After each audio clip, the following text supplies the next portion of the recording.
প্রতিদিনের মতন আজকেও ছেলেকে স্কুলে নিয়ে চলে এলাম। আর ছেলে তো স্কুলের ভেতরে চলে গেছে। আর এদিকে আমিও ও স্কুলের বাইরে বসে আছি। আর আপনাদের বলেছিলাম না, যেহেতু ও স্কুলের টিচার বলেছে ওকে ১ থেকে ২ সপ্তাহ ১ থেকে ১.৫ ঘন্টা স্কুলে রাখা হবে। আর সেই জন্য স্কুলের রুলস অনুযায়ী ওই ১ থেকে ১.৫ ঘন্টা গার্জেনকে ওখানে থাকতে হবে।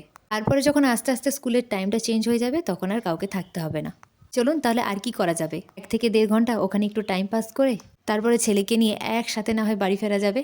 রোজ বাড়ি ফেরার সময় এই মাঠটাতে ওকে একবার হলেও নিয়ে আসতে হবে। এই মাঠটার মধ্যে রোজ ছুটে দৌড়ে চারপাশটা একটু ঘোরাঘুরি করে তারপরেই ও বাড়ি ফেরে।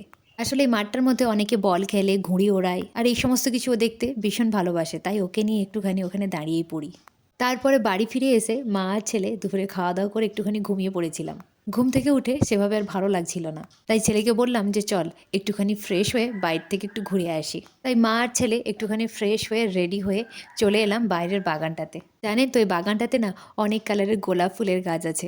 হলুদ কালারের গোলাপ আছে, গোলাপি কালারের গোলাপ আছে, আবার সাদা কালারের গোলাপ আছে। এই দেখুন পুরো গাছটা ভরিয়ে সাদা গোলাপ ফুল ফুটেছে। ভীষণ সুন্দর লাগছেও দেখতে, তাই না? আচ্ছা দাঁড়ান, যখন সব কালারের গোলাপ ফুল যখন একসঙ্গে ফুটবে তখন আপনাদের দেখাবো। তখনও কিন্তু ভারী সুন্দর লাগে দেখতে, পুরো বাগানটা ফুলে ভরে যায়। এদিকে দেখুন আবার ছেলেকে এমনি ঘুরতে ঘুরতে আবার সাইকেল নিয়ে বেরিয়ে পড়েছে। এই সন্ধে পর্যন্ত সাইকেল নিয়েই সব জায়গায় ঘুরতে থাকবে। সাইডে তেমন কিছু আর নেই, সব রকমের সবজি লাগানো আছে।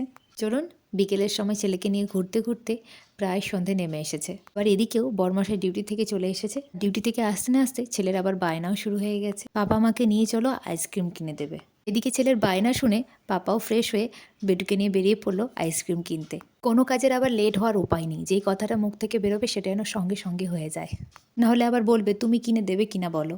আইসক্রিম কিনে নিয়ে আসতে না আসতে অমনি খাওয়া শুরু হয়ে গেল। তবে যাই হোক, ছেলের জন্য অন্তত মায়েরও আইসক্রিম খাওয়াটা হলো। তবে হ্যাঁ, আইসক্রিমটা না ভীষণ টেস্টি ছিল, দারুণ লেগেছে খেতে।